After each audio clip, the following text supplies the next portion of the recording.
At 4:30, President Biden is making an announcement that could impact America's railroads.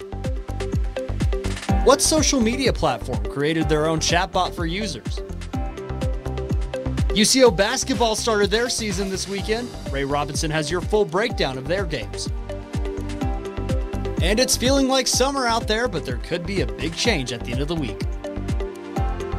Finally, a popular snack is today's national holiday, the history behind the cheese and the chips.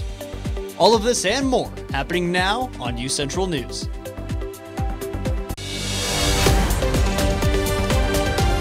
Live from Central Oklahoma, this is UCentral News.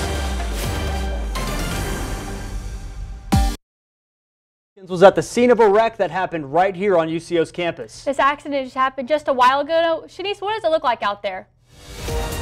Hello everyone, my name is Shanice and I'm breaking news for you. As you can see, there has been a collision on the intersection of Chowning and University. We have both UCO police and Edmond police here to determine just what happened. We have confirmed that there is one injured and the other party is okay. As you can hear in the background, they are currently towing the car, so traffic will clear up soon. We will have more information on what happened later, but that's all I have for you guys. Back to you in the studio.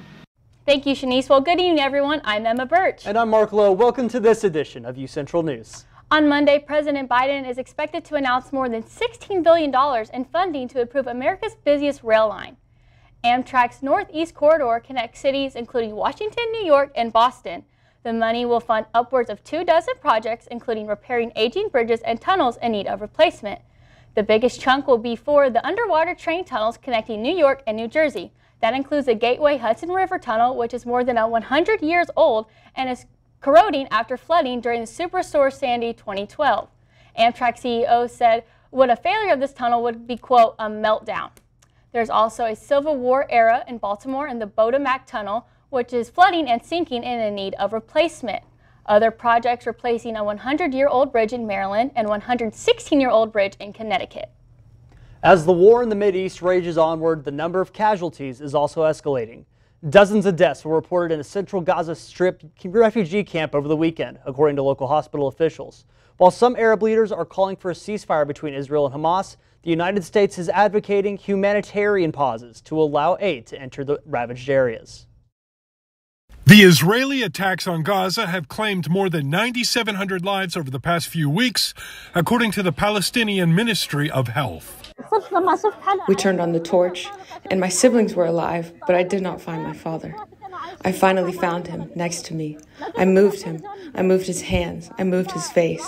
He did not respond. The war between Israel and Hamas started last month after a Hamas attack killed around 1,400 Israelis. Hamas needs to be eliminated. Hamas, working with Iran, has been plotting and planning for months, if not over a year, to invade Israel, and Israel has a right to defend themselves. On Sunday, the Israeli military said its soldiers have made it to locations along the Gaza coast in line with the expansion of its ground operations. We're working very hard to make sure that the conflict in Gaza does not escalate, does not spread to other places. During a whirlwind diplomacy trip in the Mideast, Secretary of State Antony Blinken made an unannounced visit to Iraq Sunday where he refused to support a ceasefire, instead opting for a, quote, humanitarian pause, even though calls for a truce are increasing. Some who are against the ceasefire argue that it will help Hamas. However, I feel that in that argument, they are inherently dismissing the death, in fact, even endorsing and justifying the death of thousands of civilians. I'm John Lawrence reporting. The U.S. military announced a ballistic missile submarine has arrived in the Mideast in what is a message of deterrence toward regional adversaries. Child marriage, morality police, and discrimination are just some of Iran's humanitarian injustices. But a student has been enjoying her newfound freedom and opportunities in Oklahoma. UCentral Sam Klosowski has a story. When I was a child, it was better. We had more freedom of choice, we felt safe. But since last year, everything is getting worse and worse. UCO nutrition major Sarah Samia caught up with me about her childhood in Iran and life as a woman in the capital city Tehran, where many of these women risk being jailed for what you see. as a woman, you have to like follow very like strict rules. We don't have that much job opportunity. If you want to sing, you cannot sing because you're a woman. Because we start to fight for our freedom, the government right now is not a good government. And a lot of things are happening behind the scene that people got to know about. Despite the lack of gender equality, Sarah recalled positive memories of the many beautiful climates in Iran. And we have everything. We have like desert, big mountains, like go snowing in the winter. My favorite part is the Persian Gulf. Aside from its stunning views, the Persian Gulf, located south of Iran, contains the world's largest crude oil reserves, leading to many conflicts with other nations as a result. As tensions rise in Gaza, Iran is publicly supporting Hamas while trying to avoid a direct conflict with Israel, according to U.S. intelligence. And although Iran is modernizing, women are still being denied basic rights, such as having to cover much of their skin, not being allowed to play soccer or dance in public, and not being allowed to hold government office. Sometimes we take things for granted. Here you have opportunities. You can be how you want to be. You can follow your dream. Some countries, you don't have to. However, these obstacles did not stop Sarah from protesting for her rights and following her dreams away from her family. They were happy that I left. They say that don't look back. Just go straight, follow your dreams, and don't worry about us. Sarah plans to come back home to Iran and help her country after she becomes successful in the United States. Reporting from Edmond, Oklahoma, Sam Kozlowski, UCentral News. Well, thank you, Sam, for that story. And I was outside walking into this building today, and it feels like summer out there. It's really warm. Really warm. November 6th? Yeah. What's happening right now? No fall whatsoever. Yeah, no, I'm not a fan of this. I want that cold weather back. Yes. Now, we're going to go to Destiny Pittman. Destiny, when's that cold weather coming back? Yes, we see today was a very warm day compared to those cold temperatures we were seeing last week. The weather and temperature have just began to rise, and it's going to be a warmer week, especially compared to last week. Today, though, the temperature was about 79 degrees, and it was pretty fair and sunny out. And then the winds were blowing southwest at about 15 miles per hour. Humidity rate was also pretty high, which made it feel a little warmer. The humidity rate was about 47%, and it did feel like it was about 80 degrees outside because of that. But tonight, the temperature is going to drop a little. It's still really warm compared to what we saw last week. Last week in the evenings, we were below freezing, but today it's still at spring, more spring temperatures that we're seeing. It's going to be about 57 degrees tonight for our low, and the skies are going to be pretty clear. The winds are also going to be dropping down a little. They'll be going south at about 5 to 8 miles per hour, so not as high as they were earlier throughout the day. And then the humidity rate will stay the same. So I know I also agree with Mark. I want those colder temperatures back. But that is all I have for you guys now. Back to you guys at the desk. Thank you, Destiny. Are you interested in becoming a leader? Student Transformative Learning Records, or Stellar, is hosting Adulting 101. How intelligent are you? Learn how to increase your emotional intelligence in the areas of self-awareness, regulation, social skills, empathy, and motivation. It is in the Business Building, Room 121, November 8th. No pre-registration is required, and you can either join in person or online by the link in the UCore event page. Our UCO library will virtually host Bloomberg investigative reporter Rachel Adams-Hurd at 3 p.m. on November 9th on the first floor of the Max Chambers Library. Adams-Hurd will highlight her research and her development of her award-winning podcast, In Trust, about the transfer of wealth and land from members of the Osage Nation, often referred to as the Reign of Terror. The event is free and open to the public. Adams-Hurd will join via Zoom from Houston. Those interested can view the Zoom at the event or connect remotely, and a reception will follow with refreshments. November is Military and Veteran Appreciation Month, and UCO is celebrating by Current and Veteran Coffee Conversation. November 7th at 11 a.m. in Ballister's Place, room 115, students can come in and talk to veterans, and the Office of Equal Opportunity reaches out to find ways they can better serve members of their community. And taking a look outside, and I know I've been outside and it's been hot. It is November 6th, like you just said, and it's not fall. We just talked about it, but we're going to talk about it a little bit more. That winter weather needs to start coming, and it needs to start coming fast. Destiny Pittman will have our full look at weather when we come back. Happy birthday! Make a wish. Miss you guys. Blue skies smiling at me, talking about blue skies. Do I see blue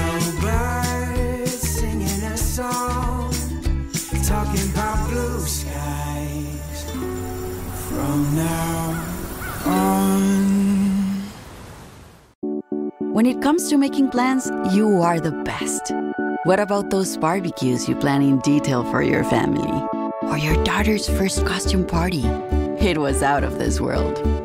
The same way you plan each detail for those moments, start planning to protect you and your loved ones from a natural disaster. Sign up for local weather and emergency alerts. Prepare an emergency kit and make a family communications plan. Protecting your family is the best plan you can make.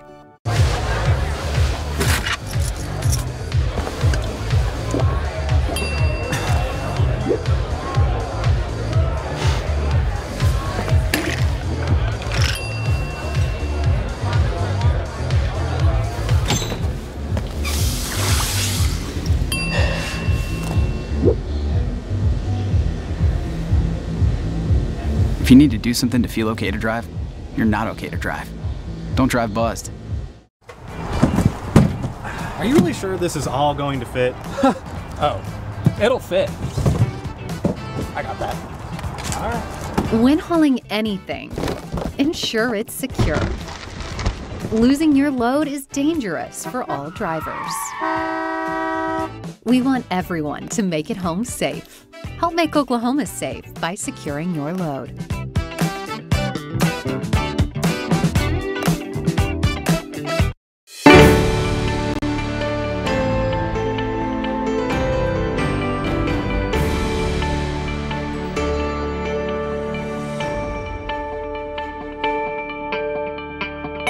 Welcome back, everyone. I'm just going to be here to give you your statewide look at weather for tonight. So as we can see, these temperatures are the lows for tonight, and we can see they're a lot higher than what we were seeing this time last week. Up in the Panhandle, it's going to get to about 41 degrees tonight. That's going to be the coldest part of the state. This area is a lot of the mid to high 40s. So we see 45, 48, 46 in Clinton, and then down in Altus, this is where we start getting into the 50 areas. 50 in Altus, 54 in Lawton, and then the Oklahoma City and Edmond area tonight are going to be about 57, 58 degrees. We can see right there. So a lot warmer than those freezing temperatures we were seeing last week. And the other part of the state we can see is a lot warmer. We see a lot of 58, 58 down in Ardmore, 63 in McAllister, up in Miami and Tulsa. Both those areas are going to be about 60 degrees tonight. And then in Ponca City, it's going to be about 51 degrees tonight. So then we'll just move on for our statewide look for tomorrow. We see a lot of these warmer temperatures, not really fall weather that we typically see. It's more spring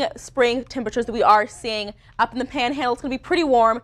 90 degrees tomorrow for the high, 87 in Woodward, 81 in Enid, and then 86 down in Clinton and Lawton. And then over in Altus, we can see another warmer part of the state, high 80s, 89. And then the Oklahoma City, Edmond area, some more 80s. We see 83 and then 85 down in Ardmore, and then 84 for McAllister and Tulsa. And then Enid, Ponca City, and Miami are all going to be about 81 degrees for the high for tomorrow. And then just moving on to our 7-day look at weather, we can see that most of the week it's going to be some sun and, like I said, warmer temperatures. For today, the high was 80. Tonight we'll get to about 57 for our low. And then moving on to tomorrow, it's going to warm up a little more. 84 for the high, 63 for the low. And then on Wednesday, 81 for the high, 51 for the low. And then as we see on Thursday, we're going to be getting a break from those sunny temperatures, the sunny weather. It's going to be 58 for our high, so a lot cooler compared to this first part of the week, and then 40 for the low. And we also do see that there is going to be a 30% chance of rain, which we haven't seen in a while. And then just moving on to the weekend, the sun is going to be coming back out, and then we see on Friday, high of 60, low of 38. For Saturday, high of 61, low of 43, and then on Sunday, a high of 63. So we can see a lot of those warmer temperatures are going to be here this week. We'll see a little break from that starting on Thursday. And I'm excited for Thursday's weather. I love the rain. I feel like we haven't gotten any in a while. Mark, Emma, how are you guys feeling about this rain that's supposed to be coming in later on in the week? I'm excited for it because I know we had the rain, so my skin wasn't as dry, but there's been like a little bit of drought again, and so my skin is dry again. It's just that like up and down of using lotion to keep your skin moisturized and then being dry again. So I'm looking forward to the rain. Yeah, me too. I'm definitely a rain guy in fall, and I know Western Oklahoma needs it. Did you see 90 degrees? 90 degrees. Are you kidding me? In November. What's going on there? Come on now. They need to switch it up. Absolutely. Need that fall weather, and that rain will hopefully bring it. I'm excited for it. Thank you for that, Destiny. Coming up, a new AI chat box is launching on Twitter, and Microsoft announces a flavorful collaboration. CJ Craig has your social media update right after this. I was raised to believe in the power of possibility, to always move forward but never forget where I came from, to value hard work, ingenuity, and hospitality. On one hand, my people are rough and rugged. On the other, refined and elegant. They taught me how to love beautiful things and cherish my past, to seek out adventure, eat well, and to have a good time. So I keep their traditions alive every place I go. They call me Oklahoma City, but you can call me the modern frontier.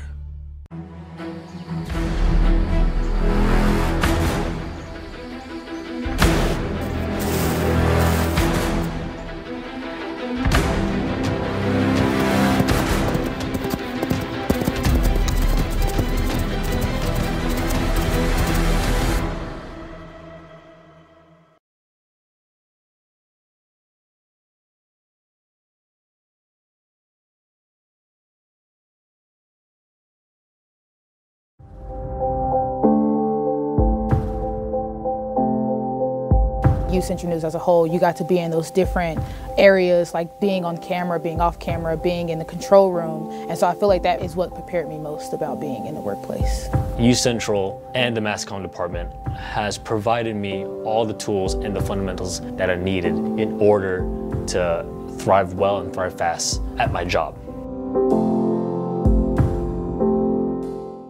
Maybe it's time to hit the road and visit a place where stories unfold. This is the land of the ultimate road trip, with sights old and new on Route 66. There's fun to be had, so much to do, and a few new surprises before you get through. Oklahoma has the most miles to share of Route 66. It's really quite rare. TravelOK.com will show you the way. Come see for yourself this iconic highway.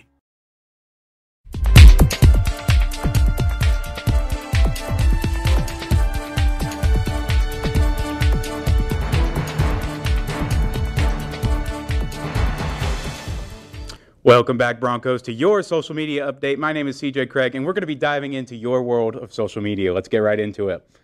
X has announced a brand new AI chatbot to compete with ChatGPT. CEO Elon Musk announced Grok AI, the new chatbot, and it will be available for X Premium users. The AI program was inspired by the Hitchhiker's Guide to the Galaxy series and has a, quote, rebellious streak, offering snappy responses to user questions. Musk also said that the AI would be less restricted on the questions that users can ask. It's expected to launch sometime soon once beta testing has ended. And Attack on Titan released its series finale, and fans can't stop talking about it. The show, which was an anime adaptation of Hajime Isayama's Attack on Titan manga, started in 2013 and is finally coming to a close. Manga sales of the series were in the hundreds of millions of range, and the anime adaptation has rose to the same heights. The show was #1 across all streaming platforms for the finale, with millions tuning in across the globe. Isayama said that the final episode was the ending that he had always envisioned, and that he's glad he could finally give a proper ending to the series. And a group of musicians who started on TikTok are gearing up for their first album and tour. Rick Damagella has the story. That's Mia Asano and Allie the Piper performing their electric violin and bagpipes cover of Shipping Up to Boston.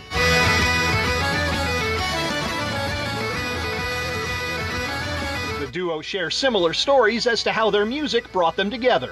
There was this app that I was obsessed with, as everybody was early in the pandemic, and I didn't see any bagpipers on it. At least not ones who were posting regularly and making kind of engaging and entertaining content. Everything shuts down, and kind of as an exercise for myself, I decided that I wanted to just start posting music on the internet that I loved.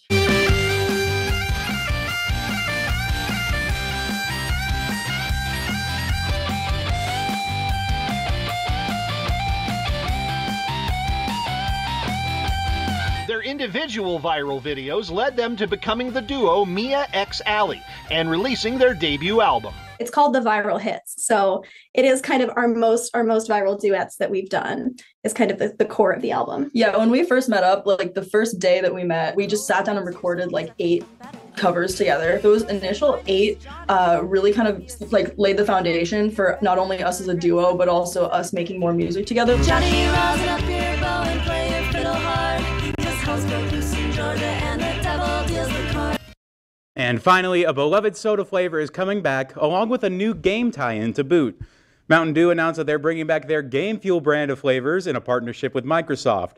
The flavors include Citrus Cherry and Mystic Punch and are also being released along with special in-game map for Halo Infinite full of Easter eggs for OG Halo players.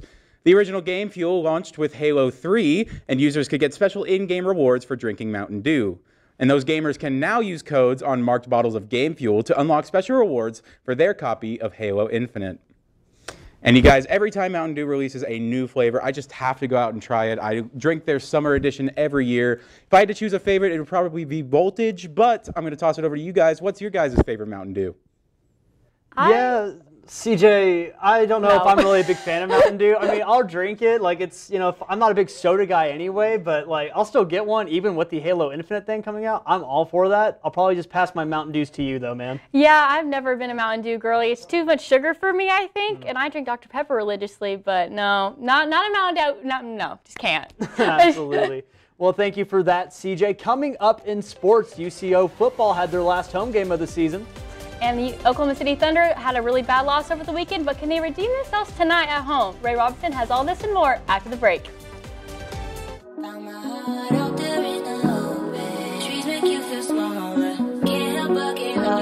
Feel the beat of nature at a park or forest near you. Find a forest and music inspired by nature at discovertheforest.org.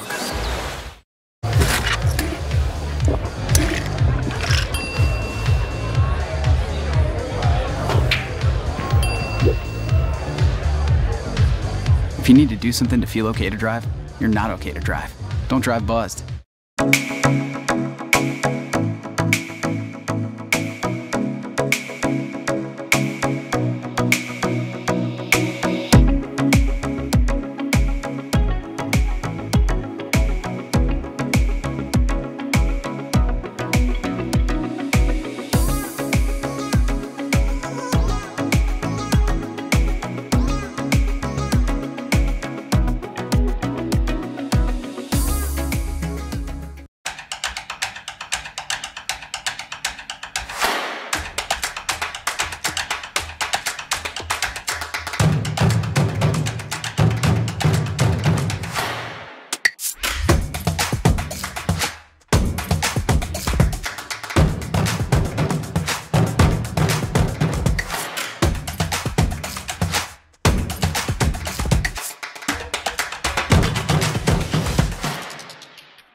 Welcome to UCentral Sports. I'm Ray Robinson, and this is your Monday Sports Update. The season for the UCO football team has been full of ups and downs. The Broncos were given an opportunity to end their at-home record on a high note. UCentral's Mark Lowe was there with the game. Here's more info. The last home game of the season for the Broncos was also Military Appreciation Day and Senior Day at the Chad Richardson Stadium, and it didn't disappoint for the home crowd. The Washburn Ichabods got the early lead over the Broncos in 11 plays for 75 yards and topped it off with a little brotherly shove for 6 and an extra point to put the Ichabods up 7 early on in the game. The Broncos swapped out quarterbacks a few times throughout the game between senior Stephon Brown and junior Dawson Hurl, who held the reins for most of the game. The Broncos drove the ball down the field for a field goal at the end of first to make it 7-3. Not getting a touchdown on that drive sparked something in the Bronco offense. On their first offensive possession in the second quarter, Hurl threw a quick pass to Jalen Cottrell, who went the distance on an 85-yard screen to the house. Later on in the second, the Broncos special teams wanted some action and pushed past the line on a punt, where Connor Johnson managed to get a hand on the punt and set up the Broncos with great field position in the red zone, which they capitalized on, with Terrell Davis getting some love as well. At the half, the Broncos led 20-7. And they weren't even close to done. The third quarter was by far the slowest quarter of the game, with the only score belonging to senior QB Stephon Brown on a 3-yard run after a 64-yard drive.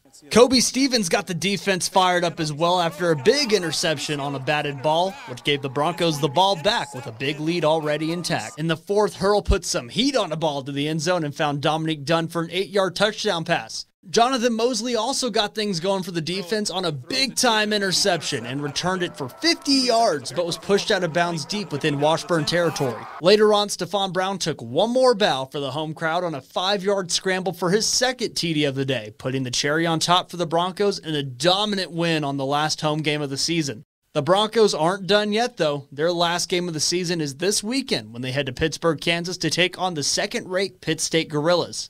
For UCentral Sports, I'm Mark Lowe. And they are also ranked number 8. But thank you, Mark. Thanks for that brief overview. UCO volleyball team has been one of the premier sports team on campus this year. They have some of the best athletes in the MIAA, and by looking at their recent game against Emporia, I don't think there could be an even clearer exclamation point. They sweep Emporia State in 3 games, dropping 25 points in each of those 3 series. They made sure to bring change to the game with that one, 75 cents. This game saw the Broncos with 2 players in double digits with kills. And here's the even more impressive feat. Both of those players are sophomores. So there's definitely more where that came from. Sydney Huck finished the game with 10 kills, 2 aces, and 1 block. Lori Milgiano with 10 kills, 1 ace, and 5 blocks. Their final season games will be at home with their first of 2 games will be against Missouri Western this Friday at 6 p.m. Their next game will be on Saturday at 3 p.m. as they take on Northwest Missouri. The UCO men's basketball team were in action over the weekend at the Small College Basketball Hall of Fame Classic in Florida. UCO continues to show that they are a force to be reckoned with in Division II basketball. First game of the Broncos was in this classic was quite a success. They showed that they are not one to mess around, obliterating them in a 97-58 win against Mercyhurst. The fun didn't stop there. The next day, they pulled off a similar but still convincing win against Cedarville. This Friday, they'll be in Tahlequah, Oklahoma for the Central Region Challenge against Mary University at 3 p.m. And the new NBA season tournament is in full swing. Now, although we're just getting started with the tournament, one thing I can say for sure is it does give a new feeling in the beginning stages of this new season. One of the reasons behind this feeling might be the Oklahoma City Thunder. On the opening night of this tournament, it was a nail-biting thriller against Stephen Curry and the Warriors. And speaking of Curry, his last-minute layup is what took the game. A little controversy to end the game, but a win is a win. The Thunder get ready to take on the Atlanta Hawks later on today. And speaking of that, Trae Young just had a city named after him. Trae Young just had a street named after him. So, there should be, there's a little good luck for Trae Young there. But Mark, Emma, how do you guys think the Thunder are going to fare against the Hawks?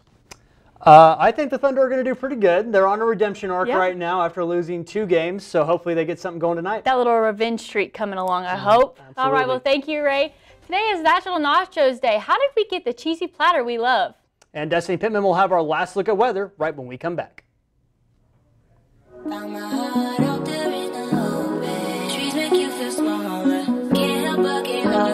Feel the beat of nature at a park or forest near you.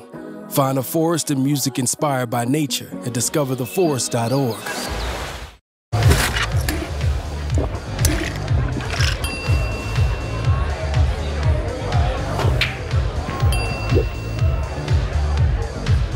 If you need to do something to feel okay to drive, you're not okay to drive. Don't drive buzzed.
That's all the time we have for tonight. I'm Emma Birch. And I'm Mark Lowe. Thank you for joining us for this edition of UCentral News. Have a great night.